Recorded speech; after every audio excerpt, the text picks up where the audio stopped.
Shalom. Nous sommes à 2 semaines de Rosh Hashanah et nous allons lire ce Shabbat la paracha de Kitavo. Une paracha difficile, douloureuse. Nous comptons 98 malédictions. Les mères devront se nourrir de la chair de leurs enfants, des propos absolument terribles. Eh bien, nos maîtres ont l'habitude de rappeler justement que ce n'est pas un hasard si c'est justement 2 semaines avant Rosh Hashanah, afin d'en finir avec tous les déboires et toutes les difficultés que notre peuple a traversées cette année, en vue d'une nouvelle page plus optimiste. Cependant, il y a une tension interne constante entre d'un côté la dimension de la teshuva, entre la dimension justement du repentir, et puis la joie qui éclate pleinement durant les fêtes de Sukkot. Petit détail intéressant, nous avons coutume d'appeler les 10 jours entre Rosh Hashanah et Yom Kippourim Yamim Noraim. Et la traduction sur ce terme, sur cette sémantique, est profondément marquante et, à mes yeux, eh bien, est un détail suffisamment éloquent par rapport à la paracha qui nous occupe. Yamim Noraim, est-ce, comme nous avons coutume dans beaucoup de communautés de le traduire, des jours redoutables, avec la connotation terrible que cela implique, ou est-ce des jours solennels de rencontre avec le roi? C'est ce que nous allons essayer de saisir en même temps. Au début de la paracha, nous sommes confrontés à rencontrer les Bikurim. Nous avons ce privilège de parler de l'abondance économique, l'abondance spirituelle. L'agriculteur va monter à Jérusalem pour pouvoir y amener les prémices de sa récolte. Et la paracha se termine par 98 malédictions. Cependant, parmi ces malédictions, il y en a une qui m'a particulièrement marqué, c'est l'ordre d'honorer Akadosh Baruch Hu dans la joie. Si jamais, justement, nous avons l'audace de ne pas servir Akadosh Baruch Hu dans l'allégresse de notre cœur, eh bien, s'annoncent pour nous des décrets terribles. La faim, l'exil, l'esclavage et, encore une fois, être démunis de tout. Nous pouvons saisir effectivement par cela que la joie est une mitzvah très importante dans la tradition juive. Le fait justement de vouloir honorer Akadosh Baruch Hu comme il se doit implique d'un côté effectivement d'accomplir les mitzvot et d'autre part de les réaliser avec la joie.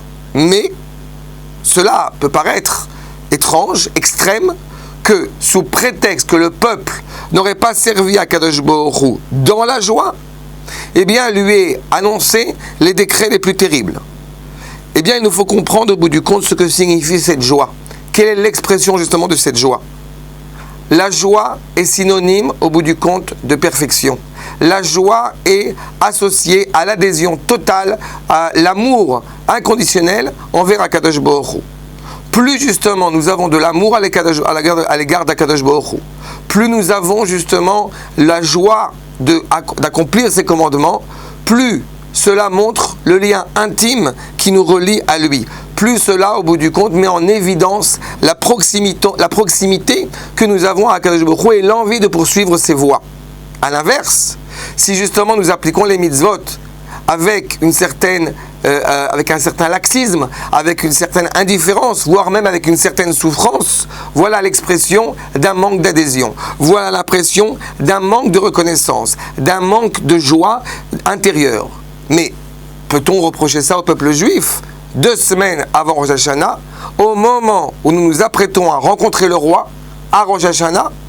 Pourrait-on imaginer être profondément joyeux, être profondément réjoui, alors que nous observons, que nous scrutons toute l'année qui s'est écoulée, et peut-être certains parmi nous ont pu commettre des écarts, ont pu commettre des impairs, et du coup, eh bien, on ne peut pas réellement se sentir accompli, se sentir parfait devant Akadosh Baruch Hu à l'approche de Rosh Hashanah. Aussi, la joie serait profondément problématique.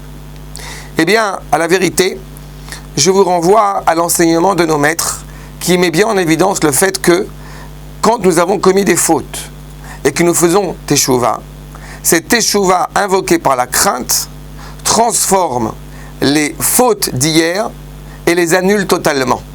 Alors que cette teshuva invoquée par l'amour d'Akadosh Baruch Hu transforme les fautes en mitzvot.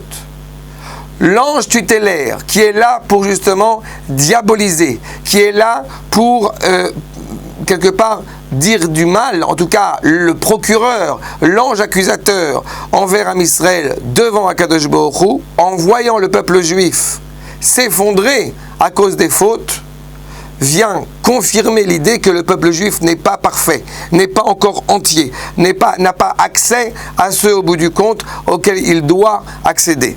Mais à l'inverse, si le peuple juif se remplit de joie, se remplit d'émotion, cet ange accusateur se persuade qu'au bout du compte, si jamais ils avaient fauté, eh bien, ils ont déjà fait teshuva.